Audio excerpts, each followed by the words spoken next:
इतना तो मैं कर सकता हूँ ना तुम लोग के लिए। अब तुम्हें और आयशा को उस सड़े हॉस्टल में रहने की कोई जरूरत नहीं। बिल्कुल सही कहा करण। वैसे करण, मधु, मुझे लगता है ना कि जिस दिन तुम्हारी और मधु की शादी हो जाएगी ना, उस दिन तुम तो मधु को पूरा के पूरा मोहल्ला ही गिफ्ट में दे देने वाले हो।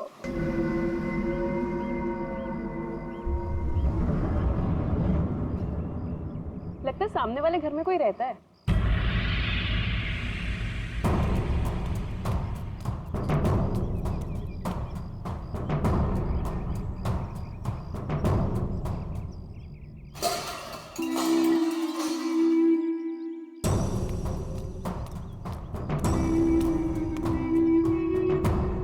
हाय, आई एम मधु।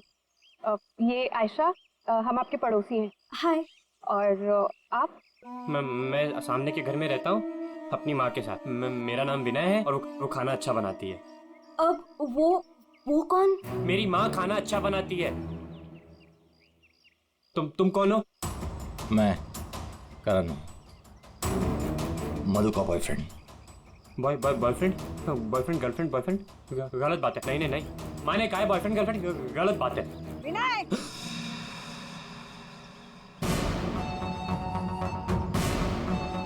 घर में चलो। कितनी बार मना किया है कि अजनबियों से मत बात किया करो। आ रहा हूँ ना। देखो, वो मेरी माँ है, उनको नमस्ते करो। अरे नमस्ते करो उनको। इधर आओ। अंदर चलो। आ रहा हूँ। सुनो, 8 बजने से पहले घर के अंदर चले जाना, ठीक है? क्योंकि 8 बजने के बाद ना वो आ जाता है। वो कौन है? मरमन। लेकिन याद रखना, दरवाजे खोलना मत। हम भी नहीं खोलते, कोई नहीं खोलता। ध्यान रखना, दरवाजे मत खोलना, ठीक है? मैं जा रहा हूँ, बाय।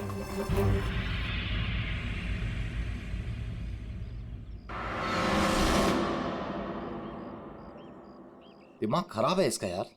इसकी माँ से बांध कर क्यों नहीं रखती है? क्योंकि उसकी माँ भी तो उसकी तरह अजीब ही है एक्चुअली। चलो सामान रखते हैं। यू आर ऑलराइट ना? या, आई एम फाइन।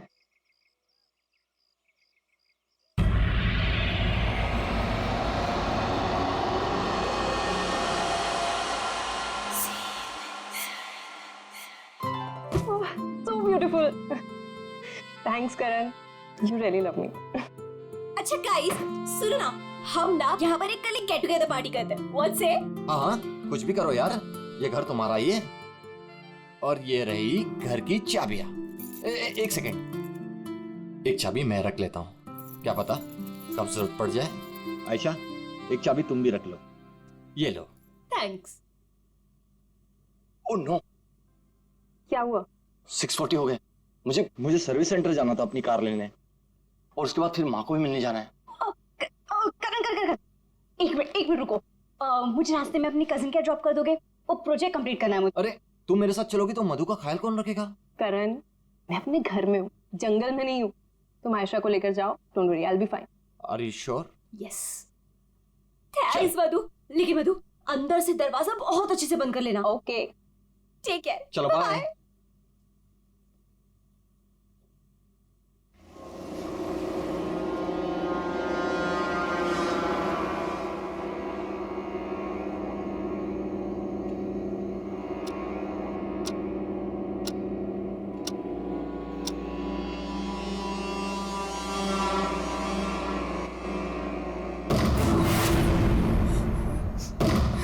कौन है? कौन है वहाँ? दरवाजा खटखटाना बंद करो। डरती नहीं हूँ मैं।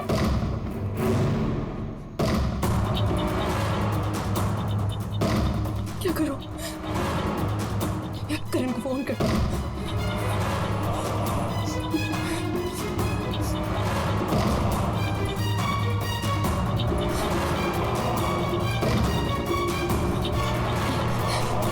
करण का फोन स्विच ऑफ जा रहा है। आयशा को फोन कर।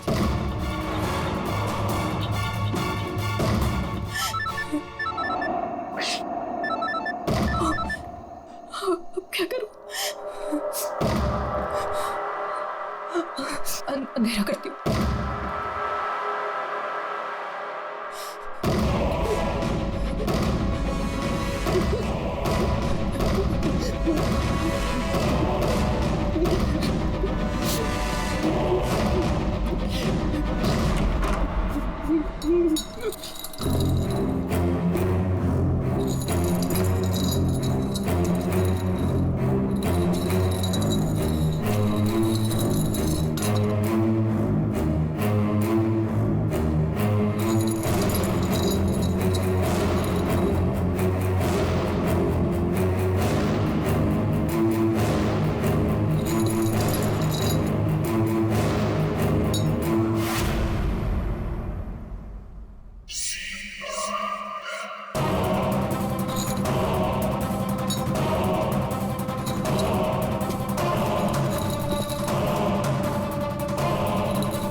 सही था यार, पर मजा आ गया। कल रात को तो क्या मस्ती मारी यार। अरे पूछो मत यार, मजा आ गया था। बस बस बस रोक दो भैया, रोक। Thank you. अरे मधु ना आज मेरी जान ही ले लेने वाली है। एक तो मैं अपना फोन भूल गई, रात को घर भी नहीं आई। लगता है आज तो वो मुझे ना पक्का इस घर से निकाल ही देने वाली है। अरे अगर वो तुझे घर से निकाल देगी तो हम तुझे घर के अंदर फिर से डाल देंगे। क्यों अभी? ओहो मैडम, घर से तो तब निकलोगी जब घर के अंदर जाओगी। जाओ, डोरबेल बजाओ, मधु को लेके लंच पे जाना है, वीकेंड की प्लानिंग करनी है। गो फास्ट। जा रही हूँ। और जल्दी आओ।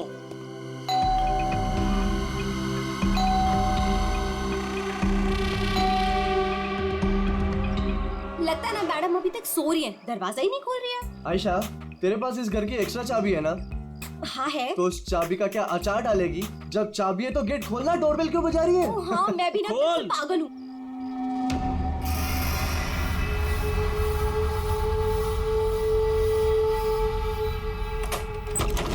मधु, अरे मधु, कब तक सोएगी? उठ, मधु, मधु, मधु, अरे उधर देखो यार। मधु, मधु बाथरूम में भी नहीं है। अरे वो तो बाहर भी नहीं है यार। यार ये मधु कहाँ चली गई है? मुझे बहुत टेंशन हो रही है। वो ठीक तो होगी ना? मधु, मधु, मधु, मधु,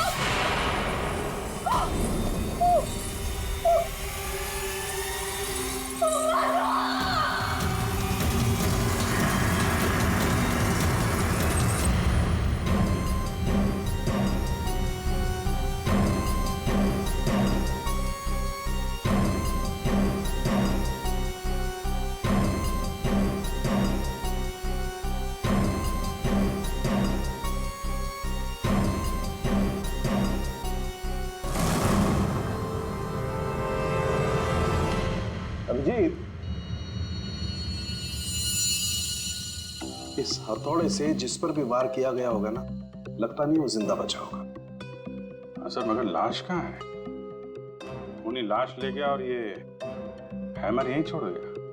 और हथौड़ा भी ऐसा जिस पर कहीं कोई फिंगरप्रिंट के निशान नहीं। और सर यहाँ पे तो कोई तोड़फोड़ भी नहीं मची हुई है, सब चीज अपने जगह पे। और दरवाजे का लॉक भी सही सलामत है, कोई फोर्स एंट्री नहीं है। और मधु के दोस्त भी बता रहे थे जब वो लोग अंदर आए तो ये दरवाजा खुला हुआ था। शायद खूनी के पास डुप्लीकेट चाबी होगी। दरवाजा खोल के अंदर आया, मधु के सिर पे हथौड़ा मारा और गायब। मगर यहाँ खून के छींटे भी नहीं दिख रहे हैं। हथौड़ा मारा तो खून तो बहना चाहिए ना। शायद खून साफ कर दिया होगा।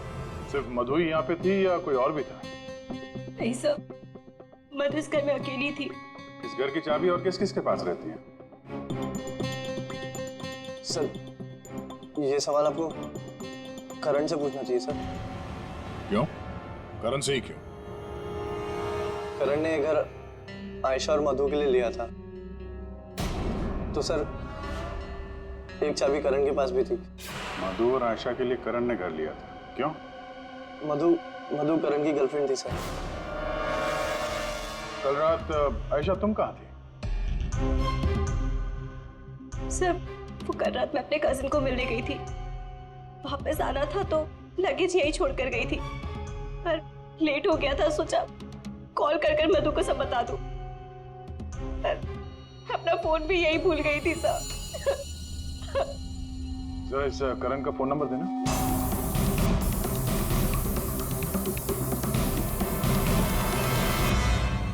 Sir of.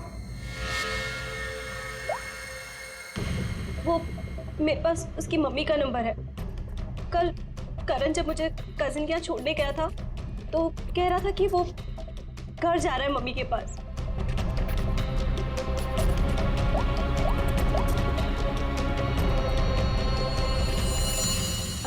हेलो आंटी, करण है? कल रात को आया था क्या वो?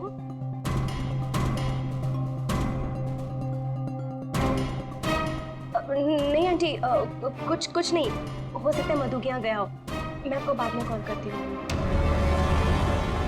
तो करण कल रात अपने घर भी नहीं पहुंचा और यहाँ भी नहीं आया।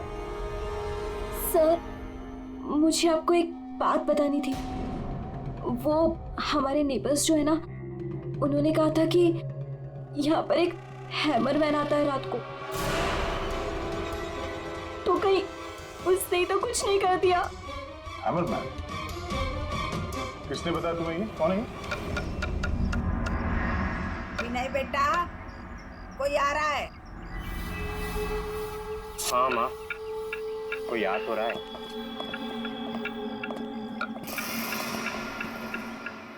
सब्जी काट रही है या लकड़ी काट रही है?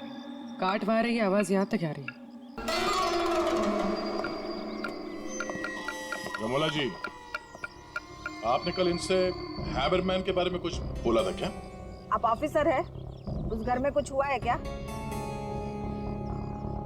जी हम लोग सीआईडी से हैं। उस घर में क्या हुआ ये बाद में बताएंगे। पहले आप लोग ये बताइए, हैमरमैन कौन है? क्या बता रखा है इन लोगों को आपने? नहीं, है वो सच में। रोज शाम को आता है और हैमर से दरवाजे और खिड़कियों पे ठोकता है। आप देखिए ना, वो उधर निशान बने। कल भी आया था रात को 8:30 बजे। सामने के घर में ठोक रहा था। इसीलिए मैंने पूछा कि उस घर में कुछ हुआ है क्या? आपने हैमरमैन को देखा है? देखा है। आपने हैमरमैन का चेहरा देखा? हाँ देखा है। कैसे दिखता है वो मास्क पहनता है। अच्छा, कल रात भी कुछ हुआ था? कुछ देखा है, सुना है आप लोगों ने? हाँ देखा था।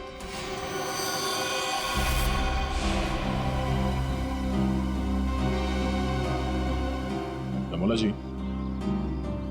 अभी आंख दिखाने से कोई फायदा नहीं। बोलो, क्या देखा था तुमने? कल रात 8:30 बजे मैंने खिड़की से देखा कि बस फिर मैंने नहीं देखा। माँ ने खिड़की बंद कर दी।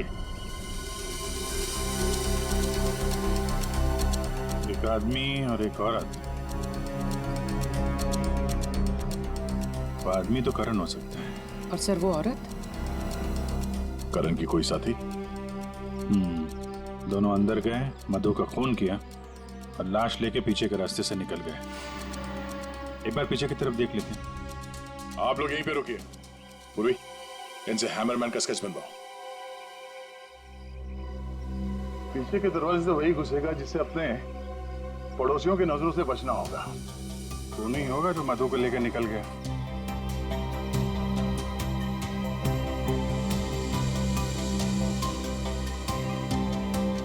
ऐसा कैसे हो सकता है कि कोई भी निशान नहीं छोड़ा?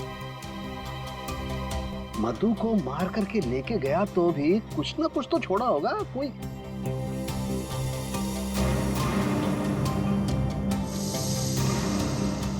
एक मिनट,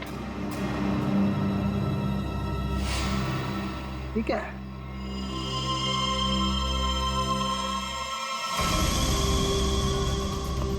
कुछ अलग से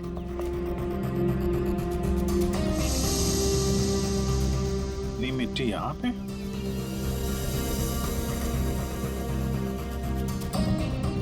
लगता है किसी ने यहाँ पे पैर वैर धुले हैं, इसलिए मिट्टी यहाँ पे है।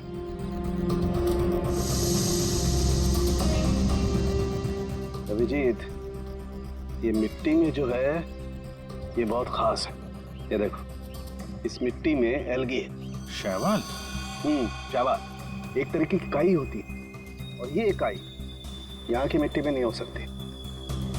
ये तो ऐसी मिट्टी में होगी जो पानी वाली जगह होगी, कोई तालाब, कोई झील, कुछ ऐसा। झील, तालाब? ये तालाब है जो मधु के घर से सबसे नजदीक है।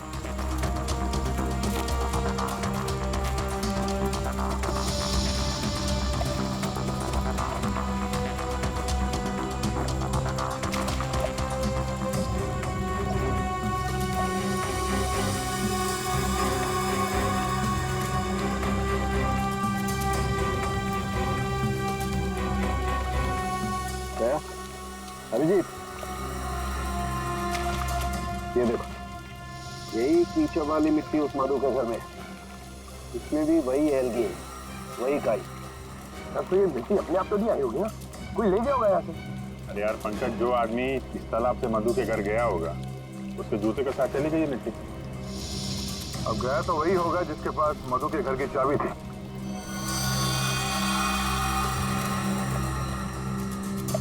पर कौन गया होगा? अब चाहे वो हैमरमैन हो या फिर कोई और। हैमरमैन? ये हैमरमैन ने किया है क्या? काम तो उसी का ही लग रहा है। हाँ।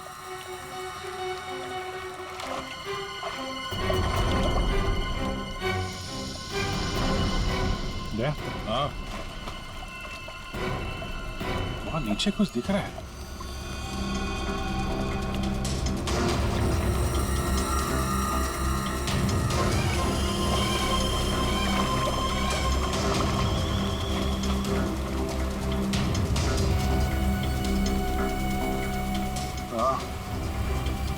कुछ है तो सही वहां पर। डाइवर्स को बुलाते हैं। और क्रेन भी।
रोहित, ये करण की कार है ना? ये करण की कार है ना? पर करण अपनी कार इस तालाब में क्यों फेंकेगा? हो सकता है हैमरमैन लेकर आया हो। करण की कार का नंबर और इस कार का नंबर दोनों सेम है।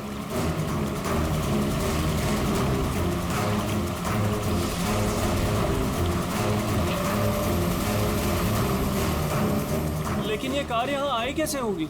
और जाहिर सी बात है, करण की कार अपने आप इस झील में तो नहीं गई होगी। और कल करण ने आयशा से कहा था ना कि अपनी माँ के घर जा रहा है, तो अपनी माँ के घर तो नहीं गया, मधु के घर गया। मधु के घर की चाबी भी थी उसके पास। लगता है ये करण ही हैमरमैन हो। ये हैमरमैन के साथ मिलके उसने मधु का खून कर दिया, लाश इसमें डाल दी और कार पानी में फेंक दी। आप लोग यहीं पे रुकिए।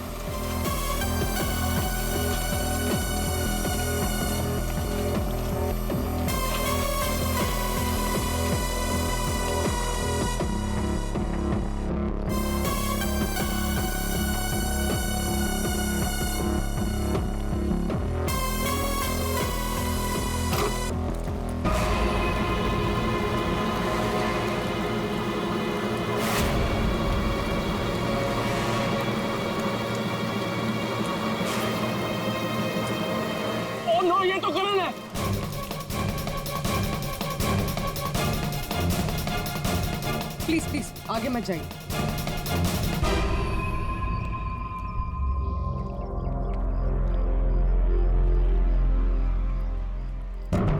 खोपड़ी बुरी तरह से टूट गई है, किसी भारी चीज से वार किया है। थोड़े से ही मारा होगा, हैमरमैन ने मारा है। सर मतलब हैमरमैन ने करण को मारकर लाश गाड़ी में डाल दी और गाड़ी तालाब में फेंक दी।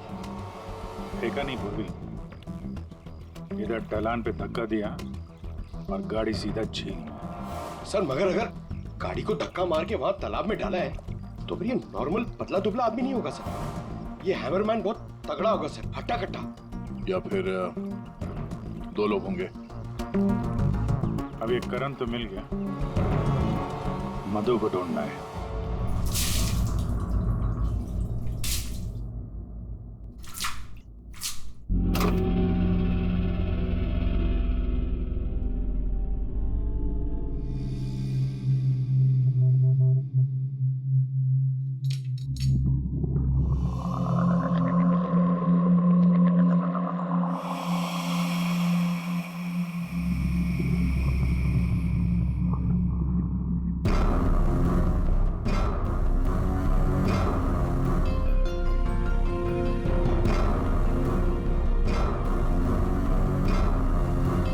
कपड़े का टुकड़ा,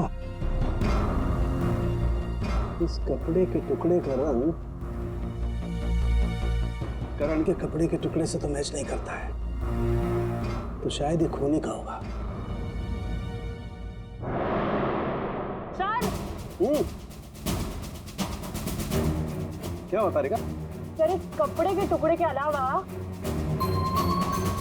और भी ऐसा कुछ है जो हमें बहुत कुछ बता सकता है। अंगूठी डायमंड की है, लगता है कार चलाते समय गियर बदलते वक्त गिर गई होगी। तो ये लड़की कार चला रही होगी तो तारिका कार चलाने वाला इस मेरे को भी जरूर एडजस्ट तो करता ही होगा ना, क्या बोलती? सही बात। तो फिर ये मिरर भी कुछ ना कुछ कहानी जरूर बताएगा।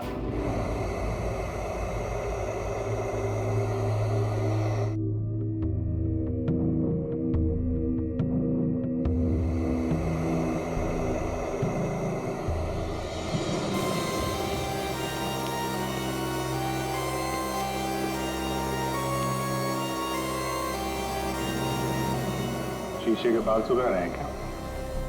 पूरा शीशा सुखा रहा हूं, जब ये सूख जाएगा ना बहुत कुछ बोलेगा, लेकिन फिलहाल ये करण ने और अंगूठी ने जो बोला है वो सुन लीजिए।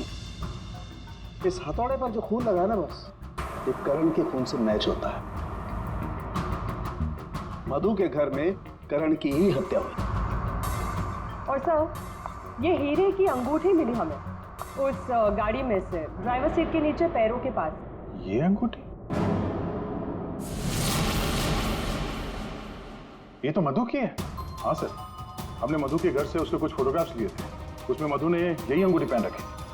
इसका मतलब वो कार झील तक मधु चला कर लाई और इसीलिए वहां मोटी कार में गिर गई। तो क्या करण का खून मधु ने किया? नहीं दिया, मुझे नहीं लगता। ये चक्कर कुछ और ही है। अगर ये अंगूठी मधु रेगुलरली पहना करती थी तो इतने आसानी से उंगलियों से निकलेगी ही नहीं ना, वो गिरेगी ही कैसे?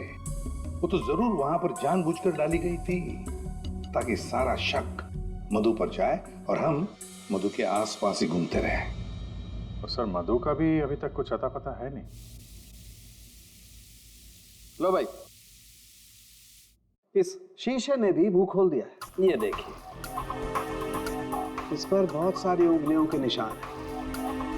मधु यहाँ पर है नहीं, वरना उसकी उंगलियों से मैच करके देखो। कोई बात नहीं सर, जब मधु मिल जाएगी तो मैच कर लेंगे। काम करते हैं, 7 बजे से लेकर 9 बजे तक ये करण कहाँ कहाँ था इसके डिटेल्स निकालते हैं। अपने आप सब कुछ पता चल जाएगा। तो करण का सेलफोन डेटा जो हमें मिला उससे ये पता चलता है कि करण और आयशा 6:44 पर मधु के घर से निकले थे और उसके बाद 7:15 पर करण ने आयशा को ए ब्लॉक पालिन चौक ब्लू पार्क पे ड्रॉप किया था और वहां से करण को जाना था अपनी माँ के घर बराली। लेकिन वहां ना जाकर ये वापस मुड़ता है और मधु के घर की तरफ आता है। और उसी रास्ते में 5 किलोमीटर तक जाने के बाद सर करीब 7:30 बजे जेसी मार्केट फुलवाड़ी में वो रुकता है और यहाँ पे एक और नंबर आके उससे मिलता है सर। और ये नंबर करण के साथ करीबन 10 मिनट तक रहता है और उसके बाद वो नंबर गायब हो जाता है। और वहां से करण मधु के घर पहुंचता है 8 बजे और 8:40 पर उसका फोन बंद हो जाता है। दूसरा नंबर किसका है जो करण से जेसी मार्केट में मिला था? सर रोहित का। रोहित, तुम करण का खून होने से पहले उससे मिले थे पूरे 10 मिनट के लिए, क्यों? सर मैं अपने दोस्त की मौत से बहुत ज्यादा डरा हुआ था सर, और मुझे समझ में ही नहीं आ रहा था कि मैं कैसे रिएक्ट करूं, क्या बोलूं। वो तो अचानक से उस दिन मैं उसे जेसी मार्केट में मिला, मैंने सडनली उसे वहां देखा। अरे करण, हे रोहित, कैसा है यार? कैसा है मेरा भाई? अरे तू यहाँ इस खिलौने की दुकान में क्या कर रहा है यार? तुझे यहाँ क्या जरूरत पड़ गई आने की? अरे बस ऐसे यार, किसी के लिए सरप्राइज ले रहा था और उसे सरप्राइज ही रहने दे। अच्छा सरप्राइज? चल यार, मुझे थोड़ी जल्दी है। कल मधु के इधर तू आ रहा है ना पार्टी में? हाँ कल आ रहा हूँ ना। लेकिन तू जा कहाँ रहा है? बस यार थोड़ा जल्दी में हूँ। अरे मैं तुझे छोड़ देता हूँ, चल मेरी कार पार्क है यहाँ। तू कल मिल मुझे। अच्छा चल, सी यू, बाय। और मेरे लिए तो ये सरप्राइज की बात थी सर, क्योंकि मैं उससे 2 महीने बाद मिल रहा था। ठीक है, तुम जा सकते हो, लेकिन जब तक इस केस की तहकीकात पूरी नहीं होती तुम ये शहर छोड़कर कहीं नहीं जाओगे। जाओ।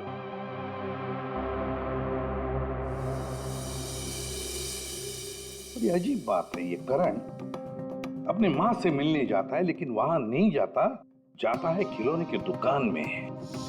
क्यों? तो फिर क्या खरीदता है वहां पर? और किसके लिए? उसने वहां से जो कुछ भी खरीदा होगा वो लेकर वो सीधे मधु के घर गया। तो कहीं उसने वहां से ये मास्क तो नहीं किया? और वहां से वो मधु के घर पहुंच गया जहां पे हैमरमैन उसका इंतजार कर रहा था, जिसने खून कर दिया उसका। अब ये तो कुमुद ही बता सकती है। कुमुद? सर आखिरी बार करण की बातचीत फोन पर कुमुद से हुई थी और विनय ने भी बताया था सर कि उस रात हैमरमैन के आने से पहले घर के बाहर उसने गाड़ी के हेडलाइट पे 2 लोगों को देखा था सर, एक लड़का और एक लड़की। और उस लड़की के हाथ में कुछ ऐसा था जो चमक रहा था। सर कुमुद के हाथ में भी एक ब्रेसलेट है, वही चमक रहा होगा। ये कुमुद और करण होंगे घर के बाहर।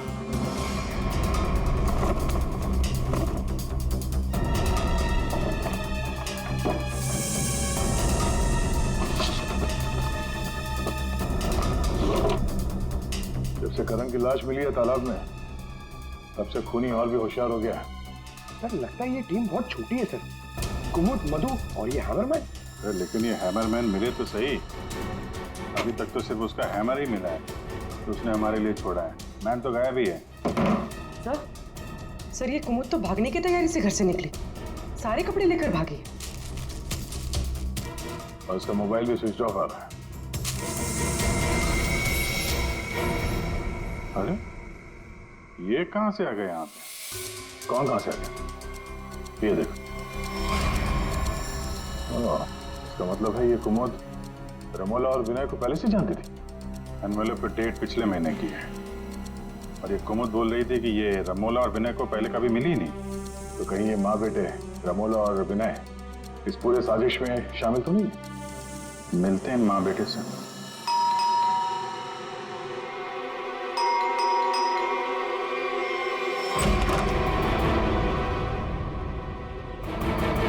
पूरे पंडित करिए तलाशी लो, देखो कोई है क्या अंदर।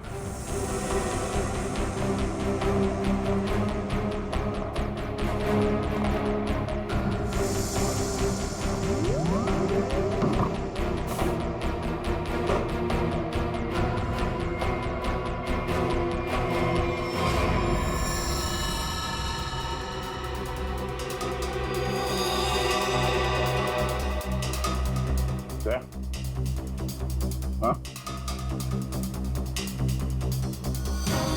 ये दीवार देखो यार,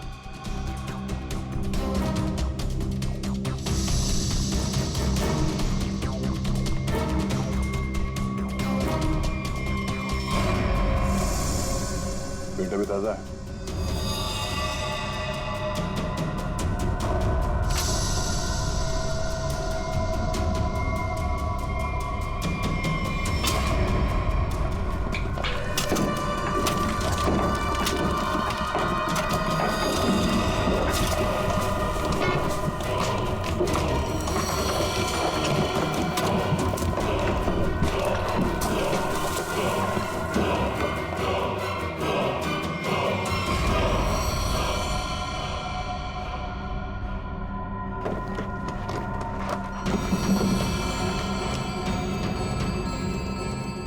ये तो मधु है। मार के गाड़ दिया दीवार के अंदर, इसीलिए हमें ये कहीं मिल नहीं रही थी।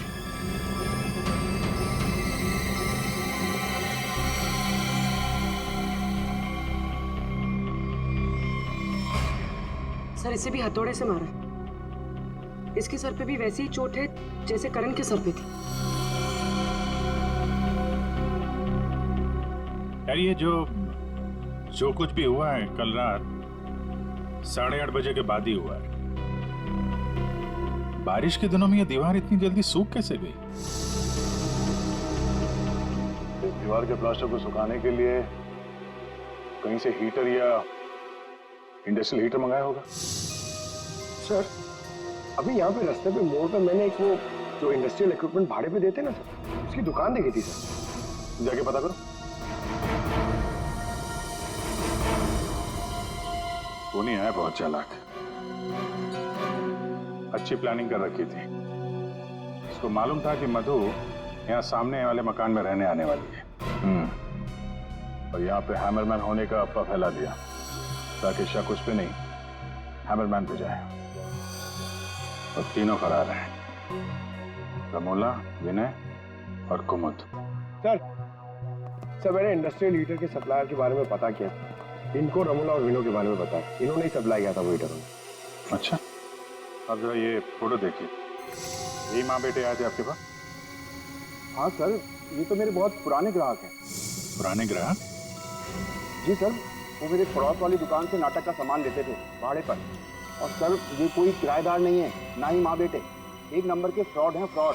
अपने आप को एक्टर बताते हैं सर। आपको पता है ये दोनों कहाँ रहते हैं?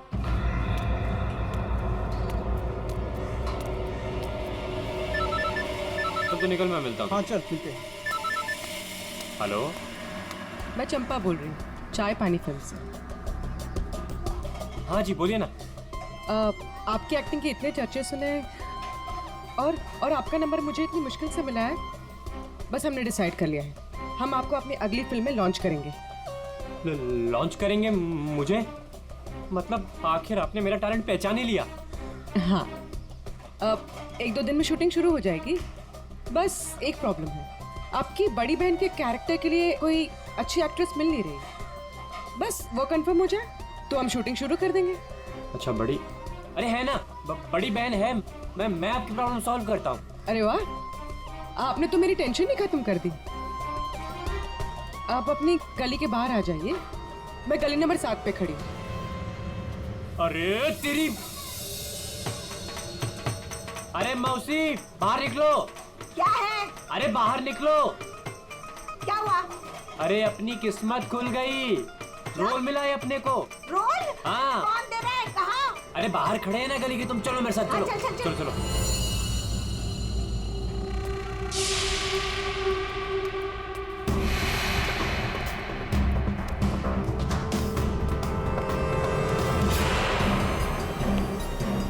CID? हाँ CID। कहाँ जा रहा है? अच्छे मुजरिम का किरदार तो तुम लोगों ने निभा दिया, अब जरा एक अच्छे गवाह का किरदार भी निभाओ। अब ये बताओ कि कुमुद कहाँ है?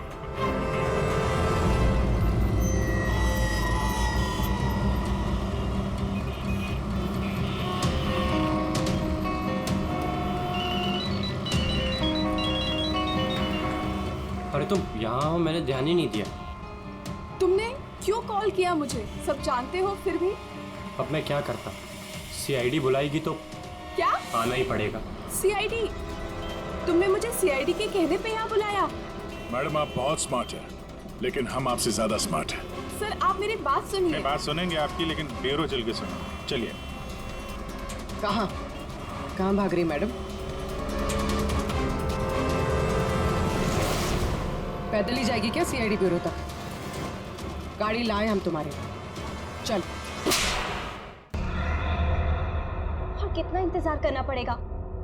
आखिर कोई बताता क्यों नहीं कि हुआ क्या है?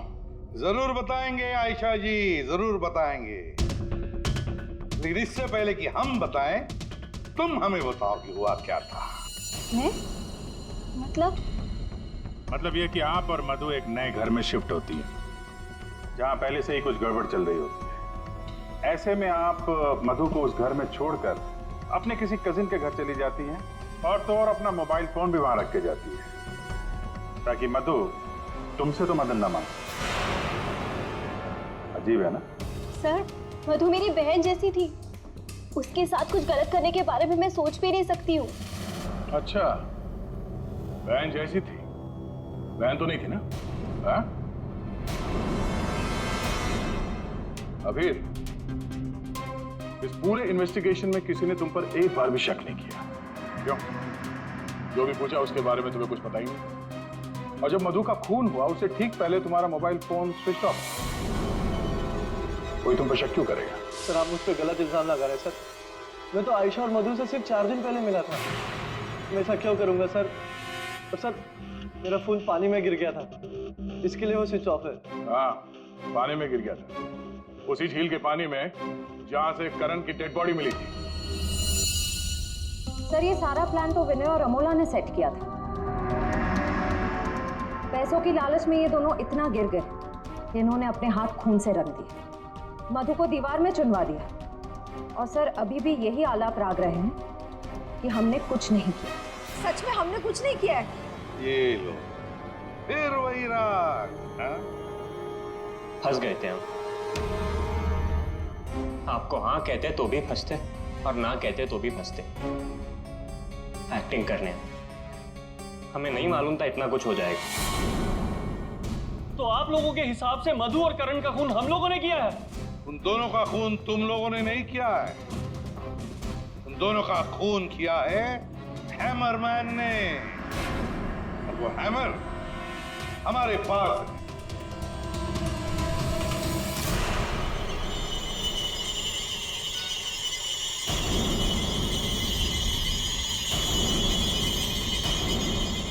कुमुद, ये कहाँ थी? ये हैमर छुपाने गई थी, हमने ढूंढ निकाला, है ना?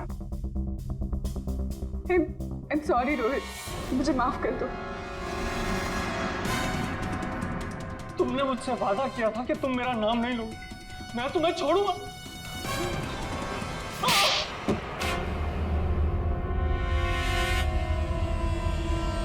हाँ मैं हूँ वो हैमरमैन। क्यों मारा तुमने उन दोनों को? वो दोनों तो तुम्हारे दोस्त थे ना? कोई दोस्त नहीं, कोई प्यार नहीं, वो दोनों धोखेबाज थे। मधु 5 साल से मेरी गर्लफ्रेंड थी, और 5 मिनट में उसने मुझे लात मार दी उस करण के लिए।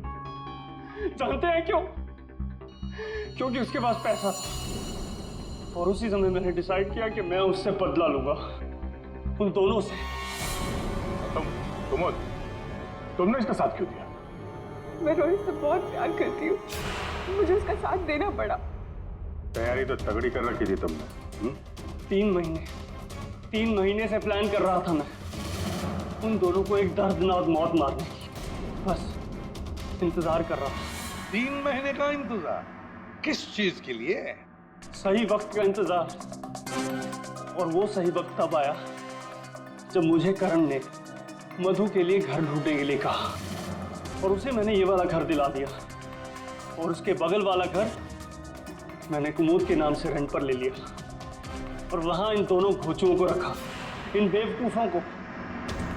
और हैमरमैन बनने का प्लान बनाया, बन गए हैमरमैन, ताकि तुम पर कोई शक न करे। हाँ, मानना तो मैं करण को भी चाहता था, लेकिन उस रात नहीं। उस रात मैं सिर्फ मधु को मारने आया था। मैं हैमरमैन बनकर मधु के घर में घुस गया।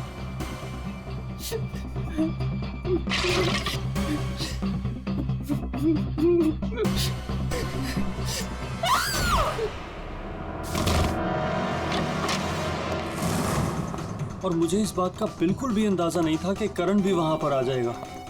वो मधु के साथ मजाक करने आया था, नकली हैमरमैन बनकर। उसने मास्क